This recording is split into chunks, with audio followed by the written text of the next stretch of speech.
안녕하세요. 네, 성경필사 오늘은 레위기 13장부터 16장까지의 내용을 여러분과 함께 나누려고 합니다. 이제 오늘까지가 나누면 이제 레위기 전반부가 끝나고요. 다음 두 번은 제가 휴가 관계로 찍진 않겠습니다. 그런데 거룩한 삶 또 일상에 대한 이야기이기 때문에 그렇게 많은 설명이 또 필요하지 않은 부분이어서 아마 앞으로 2주간은 영상이 제공되지 않겠습니다. 그냥 필사를 참여하시고 그 내용을 이해하시면 좋을 것 같습니다. 기억해 주시기를 부탁드리겠습니다. 자, 오늘은 레위기 13장부터의 내용인데요.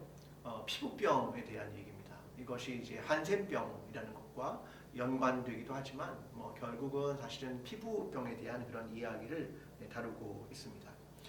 그런데 이것을 다루는 것, 또 이것이 어떤 병인지를 확인하는 것이 이상하게도 의사의 역할이 아니라 제사장의 역할입니다. 그러니까 이것을 어떤 병으로 이해했다기보다는 종교적으로 이해했고, 이것이 정하냐 부정하냐 그것을 판단하는 것을 그래서 제사장의 몫으로 두고 있다라고 하는 것이 중요한 것입니다. 여기에 관한 이제 과정들을 설명하는데 첫 번째로 중요한 건 뭐냐면 그 환부입니다. 자, 이게 중요한 말인데 제사장이 뭘 보냐면 환부를 보는 겁니다. 그러니까 그 사람을 보는 게 아니라 환부를 보는 겁니다. 이 사람이 정하냐, 이 사람이 부정한 사람이냐, 그 사람을 판단하는 게 아닙니다. 환부를 보고 판단한다, 이렇게 하는 것이 첫 번째 겁니다. 그러니까 우리는 사람들을 쉽게 정한 사람이냐, 부정한 사람이냐 이렇게 판단하려고 하는데 그건 아니다, 그런 이야기를 하는 내용이고요. 두 번째는 만약에 내가 봤는데 지금 부정확하다 그러면 일주일의 기간 동안을 격리를 시키는 겁니다. 그리고 일주일 후에 다시금 그것을 확인하는 과정을 간다, 이렇게 설명을 하는 겁니다. 자, 그런데 여기에는 자세한 규정이 없습니다. 예를 들면 어떤 장소에 그를 격리한다든가 어떤 식사를 준다든가 그를 대하는 태도는 어떻다든가 이런 내용은 없다는 겁니다. 그러니까 그것은 전적으로 제사장이 가진 인간에 대한 태도, 그것이 결정하는 것입니다. 그러니까 우리는 살아가다가 되게 중요한 것들을 많이 발견하게 되는데요. 그것이 내가 이 사람을 어떻게 대하느냐, 그런 태도가 그 사람이 가지고 있는 사람됨, 그리고 사람에 대한 태도, 이런 것들을 말한다는 것을 이해하는 것이 중요한 거라고 생각을 합니다. 그 다음에 이야기는 이 사람의 것을 쉽게 확정지을 수 없다라고 하는 거죠. 예를 들면 13장의 내용은 한센병 환자의 이야기이기도 하지만 사실은 환부나 곰팡이에 대한 이야기들이거든요. 그러니까 진짜 한센병인지는 정확하게 봐야 한다는 것을 의미하고 그것을 속단해서는 안 된다, 그런 이야기를 우리에게 들려주고 있습니다. 그러니까 13장의 얘기는 결국은 사람이 부정하냐 정하냐 이런 내용이라기보다는 어떤 것이 거룩한 삶으로 갈 것인가, 그런 것들을 위한 과정이 여기에 있고, 또 우리의 삶의 피부로부터 느껴지는 우리의 삶의 이야기, 그것에 대해서 다루고 있다라고 이해하면 훨씬 좋을 것 같습니다. 자, 레위기 14장은 이제 악성 피부병으로 부정하다고 선언된 사람들이 어떻게 다시 정결한 삶이 되느냐, 그 복귀에 대한 이야기를 다루고 있습니다. 그 4절부터 10절까지는 정결의 선언, 10절부터 32절까지는 정결의 의식입니다. 그러니까 그렇게 부정한 사람들이 어떻게 일상의 삶으로 복귀하고, 그렇게 부정한 사람들이 어떻게 거룩한 삶으로 복귀하느냐, 그 이야기를 다루고 있습니다. 성경은 부정한 사람들은 일반적으로 진 밖으로 나가게 됩니다. 그러니까 사람들이 모여 사는 공간 밖으로 나가게 되는 거죠. 우리는 그러한 한 사람을 잘 알고 있습니다. 모세의 누이였던 미리암이죠. 그가 한센병에 걸렸을 때 결국 진 밖에 가서 일주일을 머물게 되고 치료가 되었을 때 다시 들어오게 되는 과정을 알고 있습니다. 그뿐입니까? 제사를 드릴 때도 마찬가지로 어떤 한 제물의 더러운 부분들은 항상 진 밖으로 가지고 나갔죠.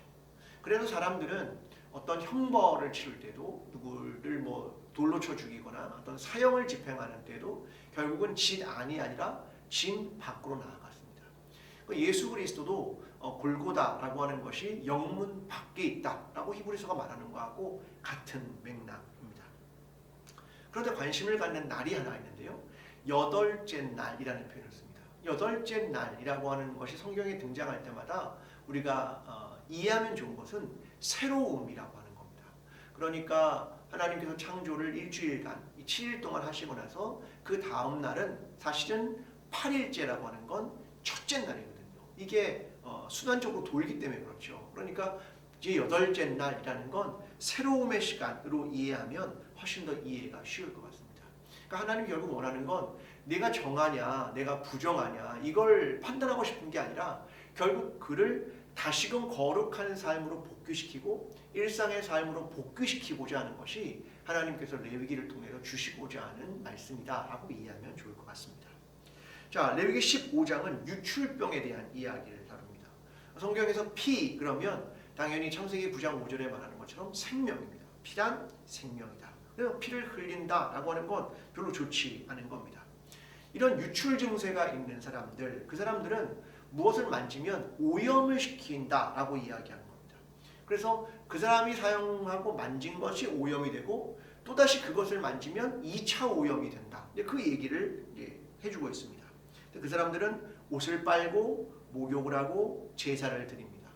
그리고 어떤 생리적 현상에서 피를 흘리는 경우, 이런 경우에는 다른 어떤 정화제나 제사를 드리는 건 아닙니다. 그냥 이게 병리적 현상일 때 그걸 제사로 드리게 된다라고 이해하면 좋을 것 같고요. 예수님께서 한 유출병 환자를 만나게 되죠. 여인입니다. 그 여인이 사실은 무언가를 만졌다면 그건 오염이거든요. 그런데 그가 예수님에게 가까이 가서 그의 옷자락을 만지죠. 예수님이 오염된 겁니까? 그런데 오히려 역전의 현상이 나타납니다. 역시 이런 오염하고 똑같은 패턴으로 거룩도 전달이 되거든요. 거룩함이 전파가 됩니다. 그래서 예를 들면 성막에 있는 기구들을 만지면 거룩하게 되는 거와 똑같은 겁니다. 근데 오히려 예수님에게 있었던 거룩함이 그녀를 적셨죠. 그녀를 회복시키는 일들을 경험하게 되었습니다. 오늘 오염의 전파라고 하는 걸 사람들이 생각하지만 더 중요한 개념은 거룩함이 어떻게 전달될 것이냐, 이것이 더 중요한 의미라는 것을 깨달으면 좋을 것 같습니다. 오늘 우리 사회는 코로나19라는 감염증으로 사람들은 서로가 서로에게 오염원이 되는 사회를 살아가는 굉장히 슬픈 사회를 살아갑니다. 중요한 건 어떤 종교적인 것뿐만 아니라 삶에서도 감염에 대한 주의를 기울이는 게 되게 중요합니다. 그래서 공동체 전체가 안전한 공동체가 되어가는 건 굉장히 소중한 것이고 교회가 그 역할을 해야 하는 건 너무나 소중한 일입니다. 한 사람의 개인의 부정, 또 그것의 오염, 이런 것들이 공동체 전체로 확산된다는 것을 성경이 보여주고 있고 오늘도 실제 우리의 삶에서 경험하고 있는 것입니다. 나 한 사람이 거룩한 삶을 살게 되고 나 한 사람이 이것을 어떻게 전하느냐, 이런 것들이 우리의 관심이 되어야 하는 것입니다. 저와 여러분이 어떤 오염 이런 것들을 통해서 공동체 전체에 어떤 잘못된 파급력을 미치는 것이 아니라 거룩한 삶을 통해서 우리의 이웃을 회복시키게 되고 또 공동체 안에서 공적인 책임을 감당하는 저와 여러분이 되면 좋겠습니다. 자, 마지막으로 레위기 16장은 속죄일에 대한 이야기를 다루고 있습니다. 속죄일은 이제 절기 중에 하나이기도 하고 이날은 이스라엘 백성 전체의 죄를 속죄하는 그런 날입니다.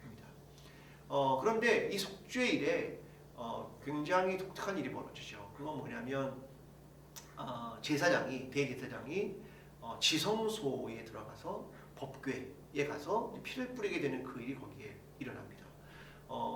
근데 약간 뉘앙스는 이렇습니다. 대제사장인 아론, 그의 아들 홈리와 비느하스가 있었는데 그들이 사실은 첫 번째 그 분향을 잘못해서 다른 불을 써서 죽게 됩니다. 그래서 하나님은 속죄소에 아무 때나 들어오지 말라 이렇게 이야기를 하면서 이 속죄일에 들어와라 이렇게 이야기를 하십니다. 그러면서 그 법궤 위에 있는 속죄소에다가 피를 뿌리는 일을 통해서 백성의 죄를 속죄하는 그날이 바로 이 속죄일입니다. 그러니까 하나님은 결국 관심이 뭐냐면 정하냐 부정하냐의 문제가 아니라 어떻게 용서하고 어떻게 회복하고 어떻게 거룩한 삶으로 돌아오고 이런 것들이 하나님의 굉장한 관심이 있다라고 이해하면 좋습니다. 근데 속죄일의 가장 어려운 해석은 아사셀 염소라는 겁니다. 이제 그날 염소 2마리를 선택을 해서 한 마리는 제사로 드리고 또 하나는 아사셀 염소를 삼습니다. 학자마다 이 부분이 굉장히 이제 난해한 주석인데요. 아사셀이 뭘까? 이런 논의가 굉장히 많이 있었습니다. 야, 이게 뭐 광야의 신인가? 뭐 이런 것을 이야기하는 사람도 있지만 사람들의 대부분 생각은 어떤 염소의 이름으로 간주하는 것 이런 것들도 굉장히 많이 있습니다. 원래 아사셀은 쉽게 말하면 광야로 내보내는 거죠. 그런데 그때 유대인들은 이제 길목마다 서로가 알지 못하게 서 있고 아사셀 염소를 한 사람이 A 지역에서 B 지역으로, 그럼 그 사람은 거기까지. B 지역에 서 있던 사람은 B 지역에서 C 지역으로, 또 거기까지. 또 C 지역에서 C에서 D로 이렇게 계속 염소를 데리고 갑니다.